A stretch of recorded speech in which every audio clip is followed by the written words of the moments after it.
A Prefeitura de Campo Grande se reúne hoje para debater a falta de profissionais da educação especial nas escolas. O intuito é dar acesso ao ensino para os alunos com deficiência. Para falar mais sobre esse assunto, nós recebemos aqui no estúdio o vereador e presidente da Comissão Permanente de Educação e Desporto, o vereador Juari Lopes. Eu falei Juari, errei, peço perdão. Tranquilo. É Juari. Tranquilo. Bom dia, vereador. Bom dia. Qual que é a importância de se ter, primeiro, vamos ali começar para as pessoas poderem entender a importância de se ter uma educação inclusiva nas escolas, né? E como é que está Campo Grande nessa educação inclusiva? Há quanto tempo a gente tem esse tipo de educação aqui na cidade? Primeiro, bom dia, Virusca, bom dia a todos. A educação é um dever de todos, isso já está assegurado na Constituição Federal, no artigo 205. E o que acontece hoje em Campo Grande é uma situação bastante difícil para os pais e principalmente para as crianças, né? E esse foi o motivo da gente provocar essa audiência pública na data de hoje, às 14 horas, na Câmara Municipal. A situação é que a Prefeitura fez um edital para chamar os AEIs, né, que são os assistentes educacionais inclusivos, e os APs, que são apoio, agora colocaram auxiliar, mas é o apoio pedagógico especializado, mas para esse chamamento acontecer em maio. Porém, o ano letivo começou em fevereiro. Então, você imagina... Já começou atrasado. Já começou atrasado. Imagina o desespero dos pais, o desespero das crianças, né? Porque quando o professor vai para a sala de aula, ele ali já no início do ano letivo, em fevereiro, ele já tem que ter o apoio. Porque enquanto ele está ministrando as aulas para 22 alunos típicos, por exemplo, mas tem 2 alunos atípicos, ele tem que ter o apoio para ficar junto com esses alunos, né, que precisam de um auxílio. Então, toda essa discussão tivemos na Câmara, você deve ter acompanhado, algumas mães revoltadas, o protesto das né, mães, sim, fizeram um protesto, e com razão, porque nós pagamos nossos impostos e a gente precisa atender essas crianças. Então, esse é o principal motivo dessa nossa audiência. E a educação inclusiva, ela vem de uma discussão longa.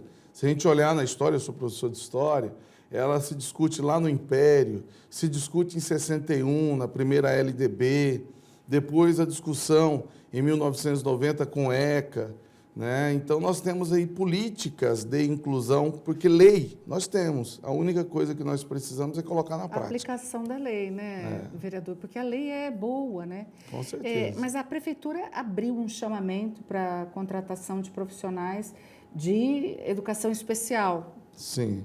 Imagina-se que seja para esse tipo de educação, que é o que estava faltando.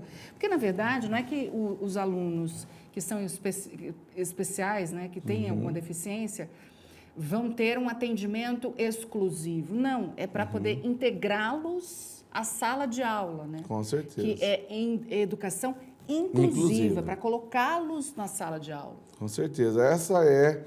Na verdade, esse é o grande desafio, né? Porque quando você segmenta, você coloca 10 autistas numa sala, né? Aí você não está incluindo ele no meio social. Quando ele está numa sala de aula com um profissional especializado, porque, só para entender, a política da inclusão era o seguinte: nós tínhamos um professor, né, esse apoio, né, especializado, que era o AP, por uma questão financeira foram cortados, né? Nós diminuímos aí de 800 APs para 150 hoje, aqui em Campo Grande. Nossa. E aí veio a figura do AEI, que é o apoio especializado, né? Que, aliás, é o assistente educacional inclusivo. Esse assistente, ele hoje tem graduação, porque é natural, né? Boa parte das pessoas procuram pedagogia, enfim, mas o salário é achatado. Enquanto um professor de 40 horas vai receber 7,5, né, mais ou menos, um AEI ganha R$ 2.500.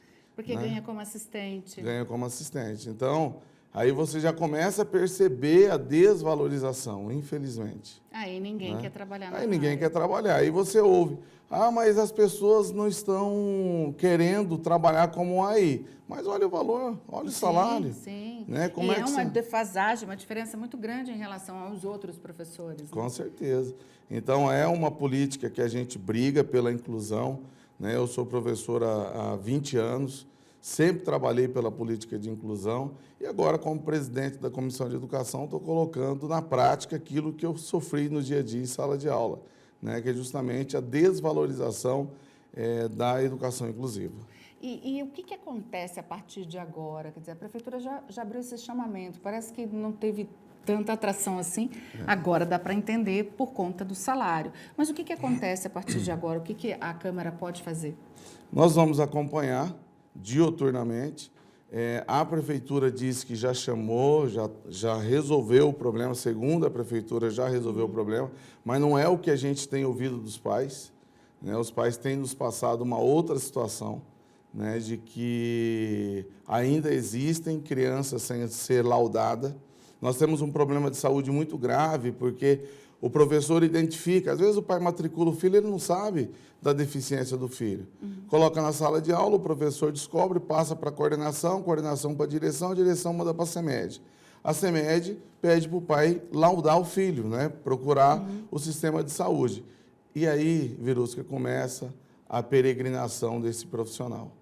Né? Aliás, do pai, porque o pai procura um profissional, vai no posto de saúde. Falta profissional também para dar laudo? Não, falta prioridade em laudar os alunos. Nós já criamos uma comissão entre CESAL e CEMED para ver se resolve essa situação, mas infelizmente ainda se arrasta.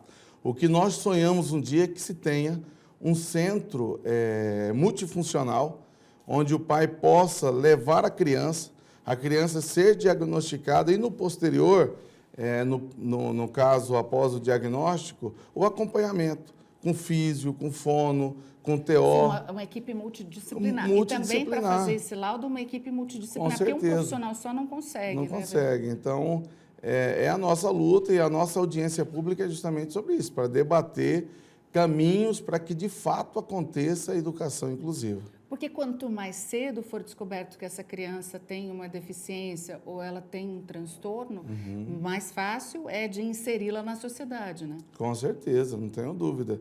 E essa é a nossa luta. Enquanto Comissão de Educação, professor, eu sempre falo que eu estou vereador, mas eu sou professor. Eu sei da realidade, a gente entende, né, da necessidade de ter um olhar especial para a educação inclusiva. É difícil convencer os governantes, quem está na administração naquele momento, de que educação é algo para o futuro. Talvez o próprio governante não vá ver isso na administração dele, não vá transformar isso em votos.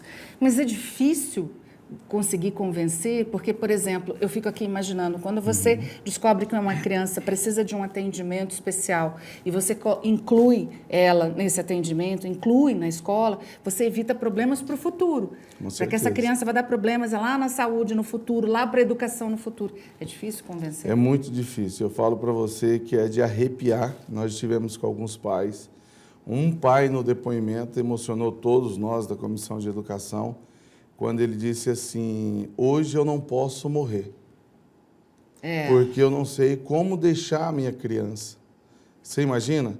Que ele para a vida toda, né? Ele disse: quem é que vai cuidar? Quem é que vai ter a paciência que eu tenho com ele? Então, a partir do momento que você insere essa criança na sociedade, ela se destaca. Hoje, por exemplo, se você tiver a oportunidade, você vai ver quem que vai abrir a nossa audiência pública. Um aluno autista, o Pipo, que está na faculdade. Então, você entende? Bacana. Então, você percebe que quando... de educação inclusiva que ele teve. Educação inclusiva, a participação dos pais, ele conseguiu, com a luta da mãe e do pai, né, conseguiu fazer os acompanhamentos. E sabe Deus a luta desses pais para conseguir, né, com que o Pipo fosse acompanhado. Então, a educação ela é o caminho. Eu, enquanto professor, eu sempre disse isso. Sem educação, nós não vamos para canto nenhum, principalmente quando se trata desse tema da educação inclusiva. Nós precisamos ter uma educação inclusiva à altura. né? Campo Grande, Verusca, já foi referência. Campo Grande já foi referência em educação. Sim, né? sim. Eu morei em São Paulo, o que se falava da educação em Campo Grande era elogios, gente. A gente ouvia elogios à educação certeza. aqui. E hoje, infelizmente, a gente está aí, e eu quero fazer um destaque, né? O atual secretário, o Lucas, ele tem uma visão muito ampla e legal. O Lucas estuda muito. Isso tem nos ajudado na comissão, ajudado a educação de Campo Grande, mas não é só o Lucas, né?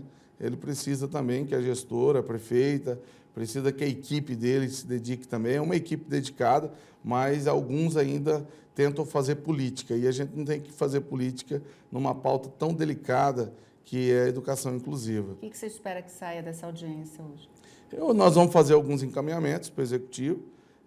Teremos a presença de várias autoridades estaduais, né, federais. Alguns deputados federais já confirmaram, um senador também já confirmou, o Ministério Público também já confirmou. Então, a gente espera que esses encaminhamentos, e ali nós queremos criar uma comissão para acompanhar os encaminhamentos. Porque o que sair dali vai ser encaminhado para essas autoridades. Vai ser encaminhados para a Prefeitura, porque é a obrigação de fazer dela, né, enquanto gestora, que é a Prefeitura, e as autoridades elas irão acompanhar. Eu quero propor, né, uma comissão, tanto do Judiciário, quanto do Legislativo e do Executivo, para ver se, de fato, a educação inclusiva está acontecendo. E pode nos acionar sempre que tiver alguma coisa, viu, vereador? Opa, eu agradeço. Obrigado. Juari. Obrigada. É que nem Verusca, na hora de falar para a pessoa como é que escreve. É com J ou com G, alguma coisa desse tipo, as pessoas devem te perguntar, né? E confundem seu nome. Confundem, tanto é que na rede social eu sempre falo, né? Juari, Juari, porque algumas pessoas procuram Juari, outros colocam Juari com Y, e não vai achar mesmo, né? Não já te chamaram de Juarez também, não? Ixi, já, de tudo. A mim me chamam de Vanusa, Jerusa. Olha aí. Muito obrigada aqui pela sua presença. Eu que agradeço, amiga. Estou à disposição de vocês, tá? Obrigada. Bom dia.